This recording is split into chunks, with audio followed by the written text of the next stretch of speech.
हाँ जी students good morning. अज अपना next topic आप पेज नंबर 108 तो स्टार्ट कर रहे हैंगे, जिस दे विच टॉपिक हैगा अपना स्लोप और टेंजेंट और स्लोप इंटरसेप्ट फॉर्म। मीनस की है देखो स्लोप जिहड़ा हैगा तुहानूं लास्ट लैक्चर दे विच तुहानूं दस्सिया सीगा, लास्ट चैप्टर जो करवाया सी कि स्लोप किस तरह आपां कढदे कि स्लोप की हुंदा है। ਇਹਦੇ ਵਿੱਚ ਆਪਾਂ ਨੇ ਕੀ ਕਰਨੇ ਹੈਗੇ, ਆਪਾਂ ਨੇ ਸਟ੍ਰੇਟ ਲਾਈਨ ਦੇਖੋ ਮੈਂ ਤੁਹਾਨੂੰ ਦੱਸਿਆ ਸੀ ਸਟ੍ਰੇਟ ਲਾਈਨ ਜਿਹੜਾ ਹੈਗਾ ਆਪਣਾ ਚੈਪਟਰ ਦਾ ਨਾਮ ਹੈ। ਆਪਾਂ ਇਕੁਏਸ਼ਨਸ ਕੱਢਣੀਆਂ ਡਿਫਰੈਂਟ ਫਾਰਮ ਦੇ ਵਿੱਚ ਸਟ੍ਰੇਟ ਲਾਈਨਸ ਦੀਆਂ। ਤਾਂ ਇਹਦੇ ਵਿੱਚ ਜਿਹੜਾ ਹੈਗਾ ਇੱਥੇ ਆਪਾਂ ਸਲੋਪ ਇੰਟਰਸੈਪਟ ਫਾਰਮ ਦੇ ਵਿੱਚ ਜਿਹੜਾ ਹੈਗਾ equation of the straight line find out करांगे। Find the equation of the straight line, ठीक है, which cuts off a given intercept. तुहानूं इंटरसैप्ट भी दसदा सीगा ते स्लोप भी दस्सिया सीगा पिछले चैप्टर दे विच। तां इहदे विच मेन जिहड़ा तुसीं याद रखना हैगा बेटा that is the equation of the straight line. Article की लोड़ नहीं हैगी, तुसीं सिर्फ equation of the straight line in slope form, ठीक है, ਜਾਂ slope intercept form slope form ਦੇ ਵਿੱਚ ਤੁਸੀਂ याद रखनी है that is y is equal to mx plus c। Clear, y equal to mx ये तुहानूं पिछले चैप्टर च भी दस्सिया सीगा लैक्चर च, जदों लाइन है जिहड़ी ओरिजन दे विच दी पास करदी है, ठीक है, ओरिजन सीगा ना अपना आ वाली फॉर्म दे विच आ ओरिजन है, जदों लाइन ओरिजन दे विच दी पास करदी है तो उहदी इक्वेशन हुंदी है y is equal to mx। General जी फॉर्म होंगी हैगी किसी भी पॉइंट विच दी पास करती है, जरूरी नहीं कि ओरिजन विच दी पास करती है, उदों अपने को स्लोप फॉर्म होंगी है y is equal to mx plus c. ये वाली तुसी लाइन जी हैगी इक्वेशन याद रखनी है that is the slope form of the straight line. Clear. Second अपने को आ जाती है इंटरसैप्ट फॉर्म। इंटरसैप्ट फॉर्म के इक्वेशन ऑफ लाइन होंगी है x upon a plus y upon b is equal to 1। Clear. तो ये तुसी याद रखने this is the intercept form x upon a plus y upon b is equal to 1 where a तो b की होंगे ये तुहानूं दस्सिया सीगा ए डिस्टेंस होएगा ए पॉइंट का ओरिजन तो एक्स ऑन एक्स एक्सिस, ठीक है, क्योंकि एक्स के नीचे लिखी है तो एक्स एक्सिस उत्ते जो भी पॉइंट है वह ओरिजन तो कितना डिस्टेंस है दैट इज़ ए। तो बी अपने को होंदा है वाई एक्सिस के उत्ते जो भी पॉइंट है वह ओरिजन तो कितना डिस्टेंस है that is the value of B. Clear. तो इस तरीके नाल जिहड़ा हैगा यह intercept form of straight line है x upon a plus y upon b is equal to 1। This is the slope form y is equal to mx plus C. M तुहानूं कढना आउंदा ही है जो आपां नूं एंगल गिवन हुंदा है m is equal to tan theta हुंदा है। And the next is the normal form ਜਾਂ परपेंडिकुलर फॉर्म भी इनू कहा जाता है normal form of the line, ठीक है। Normal form of the line दे विच की हुंदा normal means perpendicular form. Perpendicular form च की हुंदा है कि जो भी आह लाइन है जिहदी आपां इक्वेशन फाइंड आउट करना है ओरिजन तो आपां की करते हैं इस लाइन ते एक परपेंडिकुलर ड्रा करते। क्लीयर।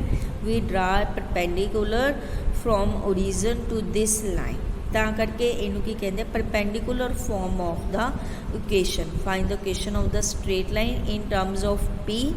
पी का मतलब की है परपेंडिकुलर जिहड़ा आपां ने ओरिजन तो इस लाइन के उत्ते ड्रा किया है। तो इन terms of P the length of perpendicular from the origin upon it, ठीक है। पी की अपने को length of the perpendicular origin तो आप इस लाइन से जो ड्रा किया है that is the perpendicular perpendicular the line. And omega अपने को जो होंगे that is the angle which this perpendicular makes with x axis. Clear. जिहड़ा की है ओमेगा की अपने को एंगल होएगा, पहला जिमें थीटा लिखते से इत्थे ओमेगा लिखा होया, कोई फर्क नहीं पैंदा, कुछ भी नोट कर सकते हो। तो ओमेगा अपने को होएगा परपेंडिकुलर एक्स एक्सिस के नाल जिन्नी डिग्री का एंगल बनाएगा that is the value of omega. तो पी अपने को length of perpendicular from origin to this line. तो equation of the straight line अपने को की होएगी वो तुसीं याद रखनी है x cos omega plus y sign omega is equal to p. Clear. Omega angle है, पी अपने को लेंथ ऑफ परपेंडिकुलर है, तो ये वैल्यूज़ पुट करके जो है equation of the line find out कर सकते हैं। X cos omega plus y sign omega is equal to P. P is always positive क्योंकि परपेंडिकुलर इज लेंथ है, ये लेंथ हमेशा पॉजिटिव होएगी। तो ओमेगा की जी वैल्यू है एंगल है, ये वैल्यू 0 तो लैके 360 डिग्री तक होगी। ये तीनों जड़ियाँ इक्वेशनस है बेटा, इन्हों तुसी याद रखना है, ठीक है। पहली तो स्लोप फॉर्म करवाई सी, this is the slope form, this is the intercept form and this is the perpendicular form. Clear, इन्होंने तीनों फॉर्म्स नूं तुसी याद रखना है। हम ये रिलेटेड एग्जाम्पल्स करते हैं, जिमें कि फर्स्ट है कि find the equation of the straight line making angle of 135 degree. ठीक है, इक्वेशन ऑफ स्ट्रेट लाइन पता करनी है जेड़ा कि एंगल बना रही है 135 डिग्री का with the x axis and cutting the y axis at a distance 2 below the origin. Clear, तो वाई एक्सिस नूं जेड़ा है कट कर दी है ये line at a distance 2 distant below the origin. इस चीज़ का ध्यान रखना है, बिलो द ओरिजन का मतलब की है, अजे आ ओरिजन है मीनस निचले वाली साइड, तो नीचे वाई की वैल्यू की होंदी हैगी अपने को नैगेटिव होंदी है, तो इस करके अपने को जी वैल्यू है वह की आ जाएगी -2 आ जाएगी। तो थीटा आपां एंगल गिवन है 135 डिग्री, तो एम की वैल्यू देखो इनू आप स्लोप फॉर्म के कढ़ांगे। स्लोप फॉर्म की सी y is equal to mx plus c. Clear, तो पहला आप एम की वैल्यू कढ़ी tan थीटा, थीटा की वैल्यू 135 डिग्री पुट करती। हुण 135 देखो 135 आ 90 डिग्री होंदा, आ 180 डिग्री होंदा, यानी कि 135 सैकेंड क्वाड्रेंट दे विच लाई करता है। इनू आप लिख सकते हैं 180 दे विचों 45 माइनस कर दिए है ना, जो 180 चो 45 माइनस कर दिए तो 135 ही बन जाता अपने को। तो इनू लिख लिया आप 180 माइनस 45। हुण तुहानूं पता है जिहड़ा tan है, तुहानूं ये स्टार्टिंग च दस्सिया सी, इहदे विच सारे पॉजिटिव होंदे आ, इहदे विच साइन ते कोसिकेंट पॉजिटिव हुंदा, बाकी सारे जिहड़े हैगे ट्रिग्नोमेट्रीज बाकी नैगेटिव होंदी है। तो जानी कि tan इहदे विच नैगेटिव हुंदा सैकेंड क्वाड्रेंट च, जबकि एंगल की सैकेंड क्वाड्रेंट च लाई करता है। तो जो आप tan 180 माइनस 45 नूं सॉल्व करके लिखांगे तो मुड़े की आ जाएगा माइनस आ जाएगा। क्लीयर, माइनस tan 45 की वैल्यू आपको पता है 1 होंदी हैगी, ये वैल्यू 1 पुट कर दी तो माइनस अपने को अगे है, ये अपने को एम की वैल्यू जी। तो सी अपने को की होंदा है, सी अपने को की होंदा है, देखो बेटा सी जिहड़ा होंदा है वो अपने को इत्थे डिस्टेंस होंदा है। क्लीयर, आ जिहड़ा डिस्टेंस होंदा है इनू आपां की कहने हैगे सी अपने को आह डिस्टेंस होंदा है। तो क्योंकि यह वाई एक्सिस दे है तो बिलो वाई एक्सिस है, इस करके आपां ही नैगेटिव लत्ता सीगा, उपर होंदा तो यह पॉजिटिव होंदा। तो सी की वैल्यू अपने को -2 आ जाएगी। ओके, हुण सी की वैल्यू पता है, एम की वैल्यू पता है, आ वाली इक्वेशन च पुट कर दो। ठीक है, -1 तो -2 पुट करता, लैफ्ट हैंड साइड पर ले जाओ, x + y + 2 = 0 आ जाएगी। क्लीयर, इस तरीके नाल आपने सॉल्व करना। जस्ट तुसी एम ते सी दी वैल्यूज़ तुहानूं पता है, तुसी इक्वेशन च पुट कर दो, तुहाडे कोल आंसर आ जाए। हुण जिवें अगे है फाइंड एम एंड सी, आपाने एम ते सी दोनों की वैल्यू पता करनी है। लाइन आपां नूं गिवन है y = mx + c if the points lie on it. आ दोनों पॉइंट्स की है इस लाइन के उत्ते लाई करते हैं, आपने एम ते सी की वैल्यू पता करनी। जो पॉइंट ये उत्ते लाई करते हैं मीनस की है 3 ते -5, 3 is the value of x -5 is the value of y। आप ये वैल्यूज़ पुट करती हैं, फिर 2 ते 4 भी ये उत्ते लाई करते हैं, तो 2x वास्ते 4y वास्ते आपने पुट कर दिता। हुण 2 इक्वेशनस बन गया अपने को। तो इतों आप करांगे एम ते सी नूं आप सॉल्व करांगे, दोनों नूं सबट्रैक्ट कर दो, सबट्रैक्ट करांगे सी कैंसल हो जाएगा, 3 - 2 1 एम हो जाएगा, तो ये माइनस दे 9 आ जाएगा। तो एम की वैल्यू -9 आ गई, इनू ये पुट कर दो, किसी भी एक वैल्यू फर्स्ट च पुट कर दो। तो 9 × 3 27 माइनस दे 27, इनू उधरली साइड ले जाओ प्लस बन जाएगा। 27 - 5 अपने को जो रहेगा 22, तो सी की वैल्यू 22 आ गई, एम की वैल्यू -9 आ वाली इक्वेशन पुट कर दो, माइनस दे 9x + 22 अपने को आंसर आ जाएगा। Third example find the lines through 2 -1 ठीक है ਆਪਾਂ ਨੇ ਲਾਈਨਸ ਪਤਾ ਕਰਨੀ ਹੈ ਜਿਹੜੀ ਕਿ 2 ਤੇ -1 ਵਿੱਚ ਦੀ ਪਾਸ ਕਰਦੇ ਹਾਂ which cut the axis so that the intercepts are equal in magnitude. ਦੇਖੋ ਹੁਣ ਇਹਦੇ ਵਿੱਚ ਇੰਟਰਸੈਪਟ ਵਰਡ ਯੂਜ਼ ਕੀਤਾ ਹੈ ਯਾਨੀ ਕਿ ਇੰਟਰਸੈਪਟ ਫਾਰਮ ਜਿਹੜੀ ਹੈਗੀ ਆਪਣੀ ਲਾਈਨ ਦੀ ਇਕੁਏਸ਼ਨ ਉਹਨੂੰ ਆਪਾਂ ਯੂਜ਼ ਕਰਨਾ ਹੈਗਾ। ਤੇ ਕਿਹਾ ਕੀ ਹੈ ਕਿ ਇੰਟਰਸੈਪਟਸ ਕੀ ਹੈਗੇ are equal in magnitude. Equal in magnitude का मतलब की है जे एक ए है तो दूसरा भी ए होएगा। मैगनीट्यूड च सेम है बट साइन जोड़ा है उन्होंने ओपोजिट हो सकता तो आप दोनों केस सॉल्व करांगे। एक बारी दोनों का साइन भी सेम ले लेंगे तो एक बारी दोनों का साइन ओपोजिट ले लेंगे। क्लीयर द केस 1 च आपने ले लिया कि इंटरसैप्ट्स की अपने को ए तो ए है इक्वल इन मैगनीट्यूड है तो दोनों पॉजिटिव है तो equation of line intercept form च बन जाएगी x upon a plus y upon a equal to 1। Clear तो ए नूं आपां इधर ले लिया एलसीएम लैके x plus y is equal to a आ गया। हुण जिहड़ी लाइन आ वो किहदे विच दी पास करिए 2 -1 विच दी पास करिए। इत्थे वैल्यू पुट कर दो 2x की वैल्यू -1 y की वैल्यू 2 -1 अपने को कितना बन जाएगा 1 तो ए की वैल्यू 1 आ गई। ए की यह वैल्यू आपने इस लाइन के विच पुट कर दी x plus y is equal to 1 ये अपने को रिक्वायर्ड इक्वेशन बने। हुण सैकेंड फॉर्म की सीगी मैगनीट्यूड च तो इक्वल है बट साइंस की है ओपोजिट है।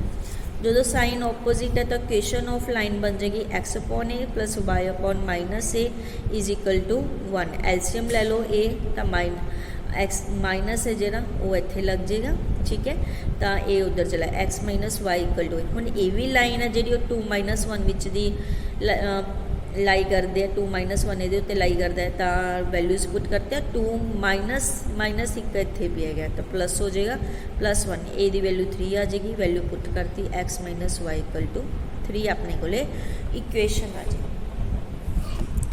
Fourth example a line passes through 3 4 and the sum of its intercepts on the axis is 14। जे कोई लाइन 3 4 विच दी पास कर दी है तो जिहड़े इंटरसैप्ट्स है इंटरसैप्ट फॉर्म च करना उन्हों का सम की है 14 है। इक्वेशन ऑफ लाइन आप पता कर हुण जे आपां एक जिहड़ा इंटरसैप्ट है ऑन एक्स एक्सिस ए मान लीए तो दूसरा इंटरसैप्ट की हो जाए क्योंकि दोनों का जिहड़ा सम है वो कितना बन रहा a plus b is equal to 14 बन रहा है। तो अपने को जो दूजा इंटरसैप्ट है वो वैल्यू की बन जाएगी 14 माइनस ए है ना। तो जे एक ए है दूसरा अपने को 14 माइनस ए हो गया। तो इक्वेशन ऑफ लाइन अपने को इंटरसैप्ट फॉर्म च होगी x upon a plus y upon 14 minus a equal to 1। Clear हुण ये लाइन कि पास कर दे 3 तो 4 विच दी तो x की वैल्यू 3 y की वैल्यू 4 पुट कर दी आपने। क्लीयर एलसीएम ले लो ठीक है। जो एलसीएम लोगे देखो अपने को एलसीएम की आ जाएगा a इंटू 14 माइनस ए तो 3 नूं आपां मल्टीप्लाई करांगे 14 माइनस ए नाल plus 4a is equal to 1। इनू क्रॉस मल्टीप्लाई कर दो इधर ले गए a इंटू 14 माइनस ए हो गया 3 इंटू 14 माइनस ए प्लस 4a। इनू मल्टीप्लाई कर दो 3 नाल तो 42 हो गया 3 इंटू 14 42 माइनस दे 3a प्लस 4a तो इनू भी ए नाल मल्टीप्लाई करता 14a माइनस ए स्क्वायर ये विचों सबट्रैक्ट कर दो तो 1a बन जाएगा 4 चो 3 माइनस किते 1 तो इनू जो इधरली साइड लिया माइनस दे 14 हो गया 1 माइनस 14 माइनस दे 13 ए बन जाएगा ए प्लस दे ए स्क्वायर बन जाएगा प्लस 42। ये फैक्टर्स बना लिया आपने ए की वैल्यू अपने को 6 तो 7 आ गई। ए की वैल्यू 6 तो 7 आ गई जो ए की वैल्यू 6 है तो बी की वैल्यू अपने को कितनी हो जाएगी 14 के विचों 6 माइनस किते 8 तो पहली इक्वेशन अपने को बन जाएगी x upon 6 plus y upon 8 is equal to 1। LCM लैके इनू सॉल्व किया है जो ए की वैल्यू 7 है तो बी की वैल्यू भी अपने को 7 हो जाएगी ना 14 माइनस 7 7 तो ये अपने को दूसरी इक्वेशन दोनों लाइन्स की इक्वेशन इस तरह अपने को। उस तो बाद फिफ्थ एग्जाम्पल है। फिफ्थ एग्जाम्पल भी अपने को इंटरसैप्ट फॉर्म च है कि P A B is the mid point of the line segment between axis. आ जिहड़ियां एक्सिस है एक्स एक्सिस ते वाई एक्सिस इन्हां दे विचकार जो आपाने लाइन ड्रा की है ए बी ठीक है पी की है उहदा मिड पॉइंट है। Show that the equation of the line आपने इस लाइन की इक्वेशन शो करनी है कि आ बनती है। क्लीयर ਤਾਂ ਆਪਾਂ ਨੇ ਸਪੋਜ਼ ਕਰ ਲਿਆ let the straight line makes intercept, ਕਿਹੜੇ ਇੰਟਰਸੈਪਟ ਬਣਾਉਂਦੀ ਹੈ x1 ਤੇ y1, ठीक है कि आ लेंथ अपने को x1 है, आ लेंथ अपने को y1 है। तो इंटरसैप्ट फॉर्म च इक्वेशन होगी x upon x1 plus y upon y1 equal to 1। तो ए दे कोआर्डीनेट्स की हो जाएंगे x1 0, बी दे कोआर्डीनेट्स होंगे 0 y1। हुण p की ਇਹਦਾ मिड पॉइंट है, p ਇਹਦਾ मिड पॉइंट है। तो एक मिड पॉइंट फार्मूला बेटा लास्ट चैप्टर च आपां कीता सीगा। मिड पॉइंट फार्मूला की होंदा x coordinate x1 plus 0 is upon 2 is equal to a, x1 plus 0 upon 2 equal to a, तो 0 plus y1 upon 2 equal to b। तो x1 की वैल्यू 2a आ गई, y1 की वैल्यू 2b आ गई। ये put कर दो, जो ये पुट की 2 कॉमन आ जाएगा, इन्हों उधरली क्रॉस मल्टीप्लाई कर दो। तो this is the required equation of the line. Clear.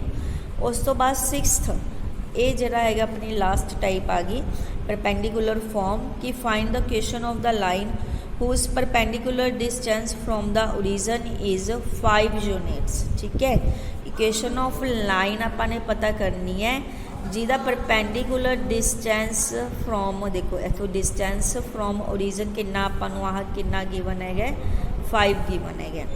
And the angle made by the perpendicular with the positive x axis is 30 degree. तो जिहड़ा आह एंगल बना रहा परपेंडिकुलर इहदी वैल्यू आपां नूं 30 डिग्री गिवन है। तो इक्वेशन का जिहड़ा फार्मूला तुहानूं दस्सिया सी x cos omega plus y sign omega equal to p, इस पी की वैल्यू पुट कर दो, ओमेगा की वैल्यू पुट कर दो। कोस 30 की वैल्यू √3/2 होंदी है, साइन 30 की 1/2 होंदी है, 5 2 कॉमन आ जाएगा। इनू इधरली साइड लै जाओ 10 √3x plus Y equal to 10 ये हैगी अपने को जेड़ा इक्वेशन ऑफ द लाइन। इस तरीके नाल बेटा तीनों फार्मूलाज नू यूज़ करके आपां 4th B दे सारे सम्स जिहड़े उन्हां नू सॉल्व कर सकते हैं। इन्हां नू जरूर करके देखियो। क्लीयर। Thank you.